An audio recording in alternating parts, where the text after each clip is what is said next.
मेरे वासियों नमस्कार। स्वतंत्रता दिवस की पूर्व संध्या पर आप सभी को मैं हार्दिक बधाई देती हूँ। हम सभी के लिए एक गर्व की बात है कि स्वाधीनता दिवस और गणतंत्र दिवस सभी भारतीय उत्साह और उमंग के साथ मनाते हैं। ये दिवस हमें भारतीय होने के गौरव का विशेष स्मरण कराते हैं। 15 अगस्त की तारीख हमारी सामूहिक स्मृति में गहराई से अंकित है। औपनिवेशिक शासन की लंबी अवधि के दौरान देशवासियों की अनेक पीढ़ियों ने ये सपना देखा था कि एक दिन देश स्वाधीन होगा। देश के हर हिस्से में रहने वाले पुरुष और महिलाएं, बूढ़े और जवान विदेशी शासन की बेड़ियों को तोड़ फेंकने के लिए व्याकुल थे। उनके संघर्ष में निराशा नहीं, अपितु बलवती आशा का भाव था। आशा का वही भाव स्वतंत्रता के बाद हमारी प्रगति को ऊर्जा देता रहा। कल जब हम अपने त्रिरंगे को सलामी दे रहे होंगे तो हम उन सभी स्वाधीनता सेनानियों को भी श्रद्धांजलि अर्पित करेंगे जिनके बलिदान के बल पर 78 साल पहले 15 अगस्त के दिन भारत ने स्वाधीनता हासिल की थी। अपनी स्वाधीनता का पुनः प्राप्त करने के बाद हम एक ऐसे लोकतंत्र के मार्ग पर आगे बढ़े जिसमें सभी वयस्कों को मतदान का अधिकार था। दूसरे शब्दों में कहे तो हम भारत के लोगों ने अपने नियति को स्वरूप देने का अधिकार स्वयं को अर्पित किया। अनेक लोकतांत्रिक व्यवस्थाओं में जेंडर, रिलीजन तथा अन्य आधारों पर लोगों के मताधिकार पर पाबंदियां होती थी, परंतु हमने ऐसा नहीं किया। चुनौतियों के बावजूद भारत के लोगों ने लोकतंत्र को सफलतापूर्वक अपनाया। लोकतंत्र को अपनाना हमारी प्राचीन लोकतांत्रिक मूल्यों की सहज अभिव्यक्ति थी। भारत भूमि विश्व के प्राचीनतम गणराज्यों की धरती रही है। इसे लोकतंत्र की जननी कहना सर्वथा उचित है। हमारे द्वारा अपनाए गए संविधान की आधारशिला पर हमारी लोकतंत्र का भवन निर्मित हुआ है। हमने लोकतंत्र पर आधारित ऐसी संस्थाओं का निर्माण किया जिनसे लोकतांत्रिक कार्यशैली को मजबूती मिली। हमारे लिए हमारा संविधान और हमारे लोकतंत्र सर्वोपरि है। अतीत पर दृष्टिपात करते हुए हमें देश के विभाजन से हुई पीड़ा को कदापि नहीं भूलना चाहिए। आज हमने विभाजन विभीषिका स्मृति दिवस मनाया। विभाजन के कारण भयावह हिंसा देखी गई और लाखों लोग विस्थापित होने के लिए मजबूर किए गए। आज हम इतिहास की गलतियों के शिकार हुए लोगों को श्रद्धांजलि अर्पित करते हैं। प्यारे देशवासियों, हमारे संविधान में ऐसे 4 मूल्यों का उल्लेख है जो हमारे लोकतंत्र को सुदृढ़ बनाए रखने वाले 4 स्तंभ हैं। ये मूल्य है न्याय, स्वतंत्रता, समता और बंधुता। ये हमारी सभ्यता के ऐसे सिद्धांत हैं जिन्हें हमने स्वाधीनता संग्राम के दौरान पुनः जीवंत बनाया है। मेरा मानना है कि इन सभी मूल्यों के मूल में व्यक्ति की गरिमा की अवधारणा विद्यमान है। प्रत्येक व्यक्ति समान है और सभी को ये अधिकार है कि उनके साथ गरिमापूर्ण व्यवहार हो। स्वास्थ्य सेवाओं और शिक्षा सुविधाओं तक सभी की समान पहुंच होने चाहिए। सभी को समान अवसर मिलने चाहिए। जो लोग पारंपरिक व्यवस्था के कारण वंचित रह गए थे, उन्हें मदद की जरूरत थी।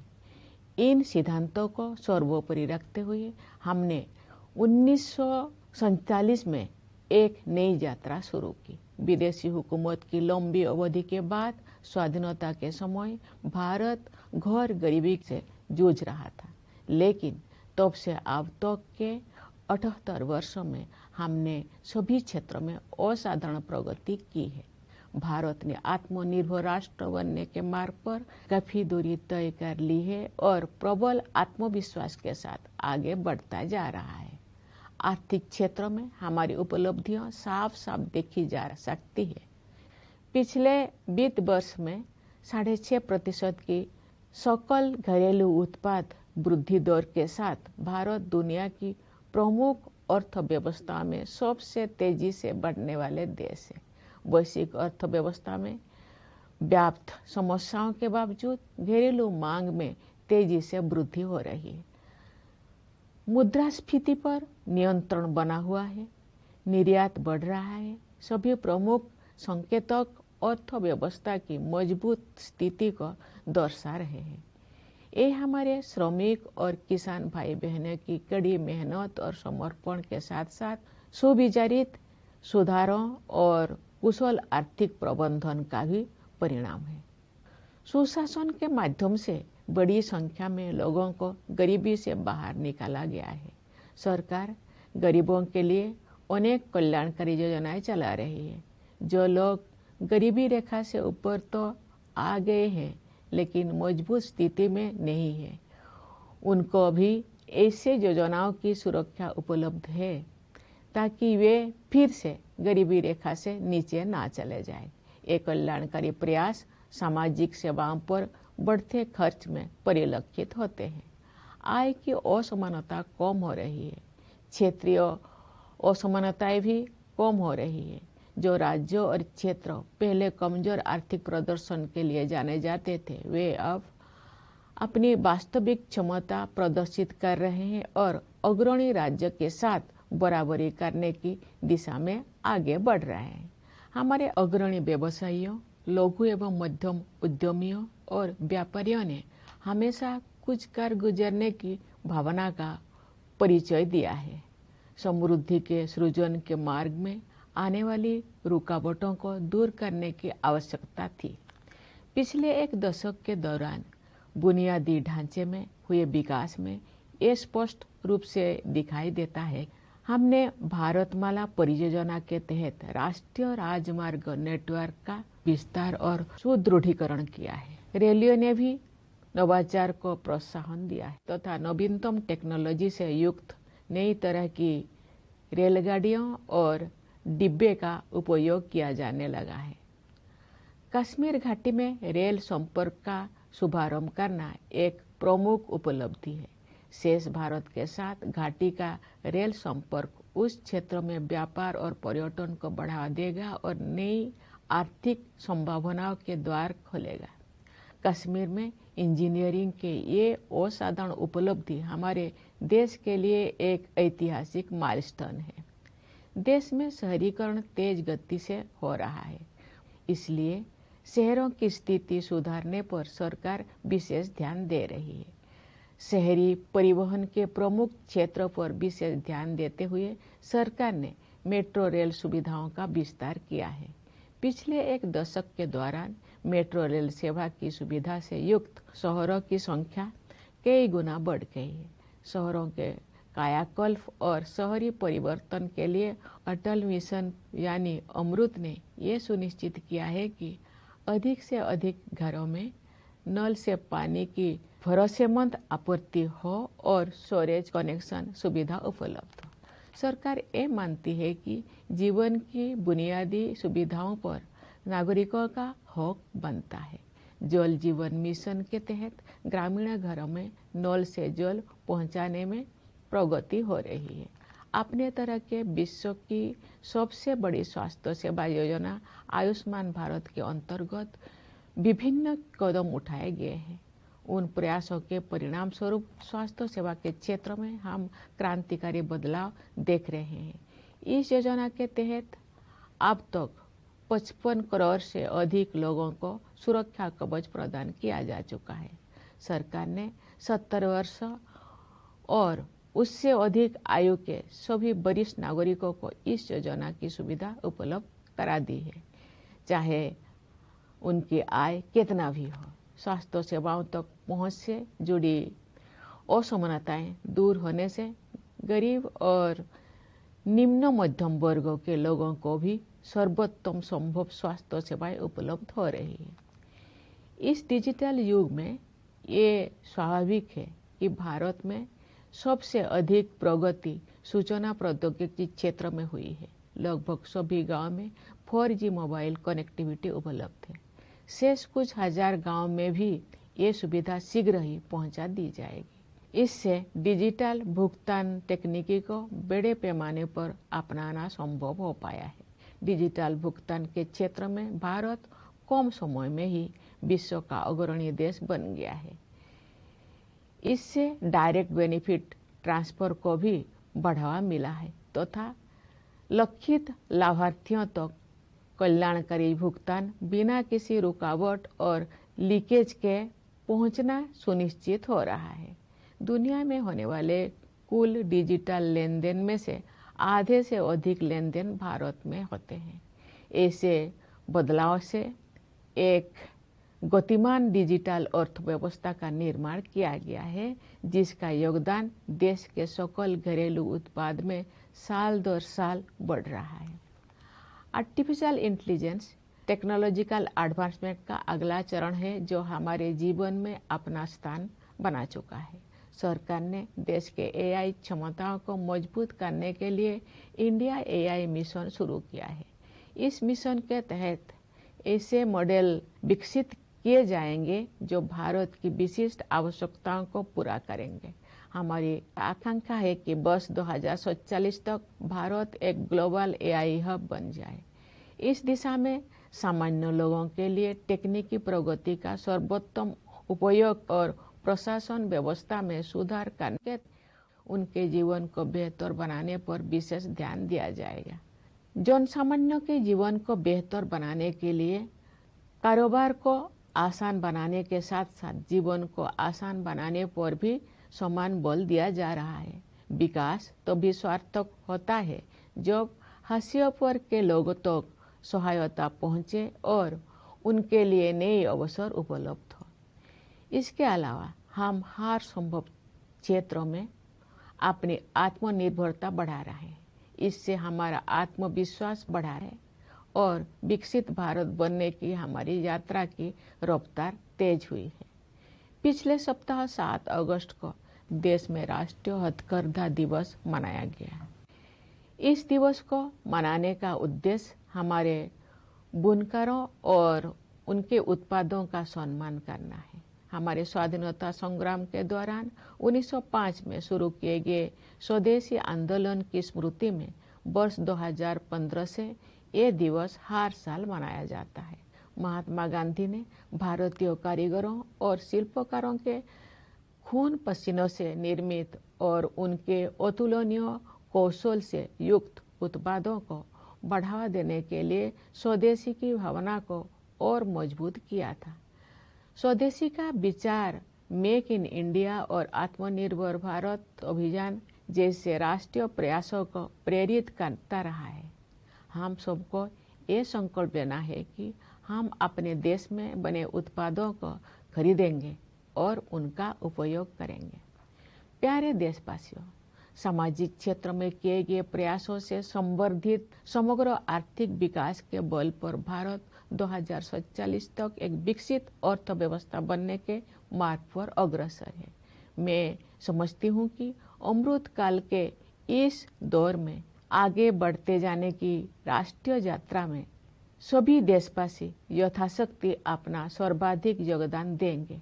मेरा मानना है कि समाज के 3 ऐसे वर्ग हैं जो हमें प्रगति के इस मार्ग पर आगे बढ़ाएंगे। ये 3 वर्ग है हमारे युवा, महिलाएं और वे समुदाय जो लंबे समय से हाशिए पर रहे हैं। अंततः हमारे युवाओं को अपने सपनों को साकार करने के लिए अनुकूल परिस्थितियां मिल गई है। राष्ट्रीय शिक्षा नीति के माध्यम से दूरगामी बदलाव किए गए हैं। शिक्षा को जीवन मूल्यों से तथा कौशल को परंपरा के साथ जोड़ा गया है। रोजगार के अवसर तेजी से बढ़ रहे हैं। उद्यमिता की आकांक्षा रखने वाले लोगों के लिए सरकार ने सर्वाधिक अनुकूल वातावरण उपलब्ध कराए हैं। युवा प्रतिभाओं की ऊर्जा से शक्ति प्राप्त करके हमारे आंतरिक कार्यक्रम का अभूतपूर्व विस्तार हुआ है। मुझे विश्वास है कि शुभांशु शुक्ला की इंटरनेशनल स्पेस स्टेशन की यात्रा ने एक पूरी पीढ़ी को ऊंचे सपने देखने की प्रेरणा दी है। ये अंतरिक्ष यात्रा भारत के आगामी मानव अंतरिक्ष उड़ान कार्यक्रम गगनयान के लिए अत्यंत सहायक सिद्ध होगी। नए आत्मविश्वास से भरपूर हमारे युवा खेल जगत में अपनी पहचान बना रहे हैं। उदाहरण के लिए शतरंज में आप भारत के युवाओं का जैसा वर्चस्व है वैसा पहले कभी नहीं था। राष्ट्रीय खेल नीति 2025 में निहित विजन के अनुरूप हम ऐसे आमूल बदलाव की परिकल्पना कर रहे हैं जिसके बल पर भारत एक वैश्विक खेल महाशक्ति के रूप में उभरेगा। हमारी बेटियां हमारे गौरव हैं। वे प्रतिरक्षा और सुरक्षा सहित हर क्षेत्र में अवरोधों को पार करके आगे बढ़ रहे हैं। खेलकूद को उत्कृष्टता, सशक्तिकरण और क्षमताओं का महत्वपूर्ण संकेतक माना जाता है। विश्व शतरंज चैंपियनशिप के लिए फीडे महिला विश्व कप का फाइनल मैच 19 वर्षों के भारत की एक बेटी और 38 वर्षों की एक भारतीय महिला के बीच खेला गया। ये उपलब्धि पीढ़ी दर पीढ़ी हमारी महिलाओं में विद्यमान विश्व स्तर की सतत उत्कृष्टता को रेखांकित करती है। रोजगार में भी जेंडर गैप कम हो रहा। नारी शक्ति बंधन अधिनियम से महिला सशक्तिकरण अब केवल एक नारा ना रहकर यथार्थ बन गया है। हमारे समाज का एक बड़ा हिस्सा अनुसूचित जाति, अनुसूचित जनजाति, पिछड़ा वर्ग और अन्य समुदायों के लोगों का है। इन समुदायों के लोग अब हाशिए पर होने का टैग हटा रहे हैं। उनकी सामाजिक और आर्थिक आकांक्षाओं को साकार करने के लिए सक्रिय प्रयासों के माध्यम से सरकार उनकी सहायता करती आ रही है। अपनी वास्तविक क्षमता को हासिल करने की दिशा में भारत अब और अधिक तेज गति से आगे बढ़ रहा है। हमारे सुधारों और नीतियों से विकास का एक प्रभावी मंच तैयार हुआ है। इस तैयारी के बल पर मैं एक ऐसे उज्जवल भविष्य को देख पा रही हूँ जहाँ हम सब अपनी सामूहिक समृद्धि और खुशहाली में उत्साहपूर्वक योगदान दे रहे होंगे। उस भविष्य की ओर हम भ्रष्टाचार के प्रति जीरो टॉलरेंस रखते हुए अनवरत सुशासन के साथ आगे बढ़ रहे हैं। इस संदर्भ में मुझे महात्मा गांधी की एक महत्वपूर्ण बात याद आ रही है। गांधी जी ने बताया था और मैं दोहराती हूँ, भ्रष्टाचार और दंभ लोकतंत्र के अनिवार्य परिणाम नहीं होने चाहिए। हम सब ये संकल्प ले कि गांधी जी के इस आदर्श को कार्य रूप देंगे और भ्रष्टाचार को समूल नष्ट करेंगे। प्यारे देशवासियों, इस वर्ष हमें आतंकवाद का दंश झेलना पड़ा। कश्मीर घूमने गए निर्दोष नागरिकों की हत्या कायरतापूर्ण और नितांत अमानवीय थी। इसका जवाब भारत ने फौलादी संकल्प के साथ निर्णायक तरीके से दिया। ऑपरेशन सिंदूर ने ये दिखा दिया कि जब राष्ट्र की सुरक्षा का प्रश्न सामने आता है तो हमारे सशस्त्र बल किसी भी स्थिति का सामना करने के लिए पूरी तरह सक्षम सिद्ध होते हैं। रणनीतिक स्पष्टता और तकनीकी दक्षता के साथ हमारी सेना ने सीमा पार के आतंकवादी ठिकानों को नष्ट कर दिया। मेरा विश्वास है कि ऑपरेशन सिंदूर आतंकवाद के विरुद्ध मानवता की लड़ाई में एक मिसाल के तौर पर इतिहास में दर्ज होगा। हमारी एकता ही हमारी जवाबी कार्रवाई की सबसे बड़ी विशेषता थी। यही एकता उन सभी तत्वों के लिए सबसे करारा जवाब भी है जो हमें विभाजित देखना चाहते हैं। भारत के दृष्टिकोण को स्पष्ट करने के लिए विभिन्न देशों में गए संसद सदस्यों के बहुदलीय प्रतिनिधि मंडलों में भी हमारी यही एकता दिखाई दी। विश्व समुदाय ने भारत की इस नीति का संज्ञान लिया है कि हम आक्रमणकारी तो नहीं बनेंगे, लेकिन अपने नागरिकों की रक्षा के लिए जवाबी कार्रवाई करने में तनिक भी संकोच नहीं करेंगे। ऑपरेशन सिंदूर प्रतिरक्षा के क्षेत्र में आत्मनिर्भर भारत मिशन की परीक्षा का भी अवसर था। अब ये सिद्ध हो गया है कि हम सही रास्ते पर हैं। हमारा स्वदेशी विनिर्माण उस निर्णायक स्तर पर पहुंच गया है जहां हम अपनी बहुत सी सुरक्षा आवश्यकताओं को पूरा करने में भी आत्मनिर्भर बन गए हैं। ये उपलब्धियां स्वाधीन भारत के रक्षा इतिहास में एक नई अध्याय का सूत्रपात है।